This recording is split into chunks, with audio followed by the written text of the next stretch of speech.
کہ اس کے بیسس پہ پاکستان تحریک انصاف اپنے موقف کو کہیں آگے لے کے جا سکتی ہے؟ جی تھینک یو ویری مچ. اور آپ کے ساتھ ساتھ اپنے استاد اشتر اوصاف صاحب سے بڑا ان سے احترام سے ان سے اجازت لے کے I like to make a comment. جی دیکھیں میری جو اس میں انڈرسٹینڈنگ ہے یا ایٹ لیسٹ جتنا قانون کا میں نے اس میں پڑھا ہے, ایک بیسک پرنسپل جس کے اوپر یہ سارے کا سارا پریمس ہے وہ یہ ہے کہ عدالتوں کی undue interference in the matters of which are political in nature, number one.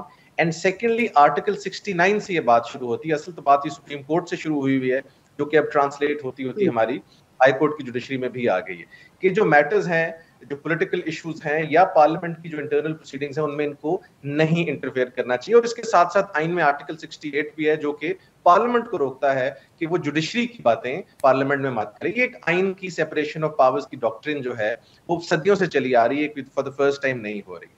Unfortunately اور فارچونیٹلی پاکستان میں عدالتوں کا رواج ایسا رہا ہے کہ ہر ایشو, جس طرح کہ اشتر صاحب نے بالکل درست بات کی کہ پولیٹیکل ایشو, ہر پولیٹیکل ایشو کو عدالت میں یا لایا جاتا ہے یا وہ اٹ اینڈز اپ دیئر.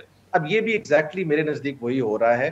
اگر آپ دیکھیں اگر تو گورنر کا رول ہم نے یہ سمجھنا ہے کہ گورنر کا کام صرف یہ ہے کہ وہ صبح دفتر آئے, آ کے بیٹھ کے ڈاک سائن کرے اور چلا جائے, پھر تو بالکل میں اس بات سے ایگری کرتا ہوں. بٹ میری اپنی ناقص رائے میں گورنر کا رول یہ نہیں ہے. گورنر کا role is certainly much beyond that. اور اگر آپ گورنر پنجاب کا لیٹر دیکھیں جو انہوں نے لکھا ہے آئی تھنک ان کو اپنی سینئرز کو, اس لیٹر میں پریزیڈنٹ آف پاکستان کو اس لیٹر میں بڑی کلیئرٹی کے ساتھ گورنر پنجاب نے یہ مینشن کیا ہے کہ وہ اپنی ذاتی رائے میں یہ سمجھتے ہیں کہ ہائی کورٹ کی جو ججمنٹ ہے it amounts to interference with his actually working. Therefore وہ یہ سمجھتے ہیں کہ ان کی ورکنگ سے پہلے وہ گورنڈ ہے اپنے اوتھ سے, اور اوتھ کے تحت بہت ساری ایسی باتیں جن کو وہ کرنا ان کے لیے امپورٹنٹ بھی ہے, اور موسٹ امپورٹنٹلی اس کی انہوں نے آپ قسم کھا لیں یا ایک اوتھ کے تحت بات کی ہوئی ہے. دوسری جو امپورٹنٹ بات ہے, جو ہائی کورٹ کا ڈیسیجن کل کا ہے, جو کل کے الفاظ استعمال کیے ہیں, وہ خود یہ پروو کرتے ہیں کہ عدالت یہ سمجھتی ہے کہ وہ ڈائریکشن نہیں دے سکتی, اس لیے وہ ورڈ استعمال کیے گئے ایڈوائز سجیسٹڈ. میں سمجھتا ہوں کہ یہ بھی ایک غلط روایت ہے اور ان کو یہ بات نہیں کہنی چاہیے کہ میں گورنر کو ڈائریکٹ کر رہا ہوں یا کو ڈائریکٹ کر رہا ہوں. اور یہ سارے کے سارے میٹرز جو ہیں they should be decided politically, and میں بالکل اگری کرتا ہوں اشتر صاحب سے کہ these are political questions.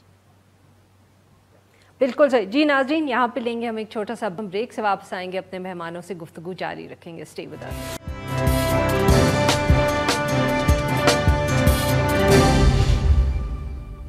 Welcome back ناظرین. ہم گفتگو کریں اشتر اوصاف علی صاحب سے اور احمد پنسوٹا صاحب سے, اور ہم بات کر رہے ہیں جو اس وقت کرائسس ہے پنجاب میں. جی اشتر صاحب, سر اگر پاکستان تحریک انصاف سر اپنے موقف سے نہیں ہٹی تو کیا آپ کو لگتا ہے کہ یہ ایشو آپ کو ابھی پھر کورٹس میں اور چلانا پڑے گا, ہائی کورٹ سے یہ سپریم کورٹ میں بھی جا سکتا ہے؟ نہیں, پہلی بات تو میں معذرت کے ساتھ احمد پنسوٹا صاحب نے مجھے غلط کوٹ کیا. I did not say it is a political question. I said it is a political crisis. یہ ایک انجینئر کیا گیا ہے سب کچھ. احمد اویس صاحب جو ایڈوکیٹ جنرل ہیں انہوں نے باشکاہ الفاظ میں بالکل کلیئرٹی کے ساتھ یہ کہا کہ اوتھ تو دینا ہی دینا ہے, اوتھ دینا پڑے گا, لیکن اس میں کچھ وقت لگے. یہ کورٹ میں بھی یہ بات کی انہوں نے, کل ٹیلی ویژن پہ یہ بات کی. وہ ایڈوکیٹ جنرل. لا ڈپارٹمنٹ پنجاب کا بھی موقف یہی ہے کہ آپ کو اوتھ کو ایڈمنسٹر کرنا ہے. کورٹ نے بھی یہ بات کہی ہے کہ آپ نہ نہیں کر سکتے, آپ ایڈمنسٹر کریں, اگر آپ کی انیبلٹی ہے کسی اور کو کریں, لیکن you have to do it until the end of day 28th of April. It will not go to the Supreme Court, doesn't have to go to the Supreme Court. اور بات اگر تو اس میں کوئی ابہام ہو یا کوئی ایسی بات ہو تو یہ معاملہ جو ہے یہ ختم ہو گیا ہوا ہے. اگر آپ کو یہ آرڈر پسند نہیں ہے, آپ اس سے ڈس ایگری کرتے ہیں, آپ اپیل کیجئے, لیکن آپ کو اس کو امپلیمنٹ کرنا ہے, خاص طور پہ ایسے شخص کو جو ایک ہائی کانسٹیٹیوشن آفس کو آکیپائی کیے ہوئے ہے, جس نے قسم اٹھائی ہوئی ہے, جس نے حلف کیا ہوا ہے that he will uphold the constitution. کل بھی پرسوں بھی یہ بات بہت زور سے کی گئی کہ پارلیمنٹ کی یا اسمبلی کی پروسیڈنگز میں کوئی کسی قسم کے انٹرفیئرنس نہیں ہو سکتی. یہ بات اوور رول ہو چکی ہے, اس کے اوپر بحث کرنا لا حاصل ہے. اوور رول ہو چکی ہے. بہت ہی ماضی قریب میں جب یہ پوائنٹ اٹھایا گیا پی ٹی آئی کی طرف سے, اٹارنی جنرل کی طرف سے اور سب لوگوں کی طرف سے کہ آپ اسمبلی کی پروسیڈنگ میں انٹرفیئر نہیں کر سکتے. جو ڈپٹی اسپیکر ہے اس نے جو رولنگ دی جس کے تحت اسمبلی کو تحلیل کیا پرائم منسٹر کے کہنے کے اوپر صدر نے, تو آپ دیکھیے گا کہ صدر کو بھی رٹ جاری ہوئی, پرائم منسٹر کو بھی رٹ جاری ہوئی, ڈپٹی اسپیکر کی رولنگ کو اوور رول کیا گیا. اب کون سی گنجائش ہے یہ کہنے کی کہ پارلیمنٹ کی پروسیڈنگز کے اندر کورٹ انٹرفیئر نہیں کرتے. And this is not, again, I'm saying again, it is not a political question. These are all constitutional issues and have been decided by the court. اس کے اندر اگر عمل نہیں کریں گے وہ تو پھر اس کے لیے تعدیبی کاروائی ہوگی, کنٹیمپٹ آف کورٹ ہوگی. اور یاد رکھیے یہ پہلے بھی اس طرح ہو چکا ہے. when the federation was asked to do the needful, ایک ڈائریکشن دی گئی تھی, فیڈریشن نے نہیں کیا, اور وہ پرائم منسٹر جس کا نام بھی نہیں تھا اس آرڈر میں, اس پرائم منسٹر کو سزا ملی, حکم عدولی کی, اور ان کو نہ صرف 2 منٹ کی یہ سزا تھی کہ ان کو ٹل دا رائزنگ آف کورٹ سزا دی گئی, 5 سال کے لیے وہ نااہل ہوئے اور پرائم منسٹر کی سیٹ سے بھی گئے. اسی طرح مواخذہ جو ہے وہ ان سب اشخاص کا ہوگا جنہوں نے ایڈ اینڈ ابیٹ کیا ہے اس کانسٹیٹیوشن کو ان ابینس رکھنے میں. 27 دن ہو گئے ہیں اور آپ کا جو صوبہ ہے that is without a cabinet, without a government. معاف کریں گا سر, آپ کی بات یہاں کاٹ رہی ہوں. تو یہ آپ نے جو یوسف رضا گیلانی صاحب کا سر اگزامپل کوٹ کیے, تو یہ اب آپ کے خیال میں گورنر صاحب کے خلاف اس طرح کے ایکشن ہو سکتا ہے؟ 100% میں with full authority یہ بات کر رہا ہوں. میں بالکل اس چیز کا عادی نہیں ہوں, نہ میں مس کوٹ کرتا ہوں, نہ کوئی ایسی بات کرتا ہوں جس کے اندر مجھے پورا یقین نہ ہو. اور یہ بالکل موجود ہے یہ کہنا کہ گورنر کے پاس کوئی انہیرنٹ جورسڈکشن ہے, یہ کہنا کہ اس کے پاس کوئی اختیارات ہیں, یہ کہنا کہ وہ کوئی سیکرٹری اسمبلی سے رپورٹ منگوا سکتا ہے یا کوئی رپورٹ مرتب کر کے پریزیڈنٹ کو بھیج سکتا ہے, یہ تمام کی تمام باتیں جو ہیں وہ انکانسٹیٹیوشنل ہے. It is subversion of constitution. It is against the letter and spirit of the constitution. اور اگر اسپیکر اگر جو ہے گورنر کو مس گیونگز ہیں تو وہ بھی کلیئرٹی کے ساتھ پیراگراف 10 میں ڈائریکشن دے دی گئی ہے. دیر از اے کلیئر ڈائریکشن. اب بھی اگر کسی کو ابہام ہے تو دین the consequences will flow.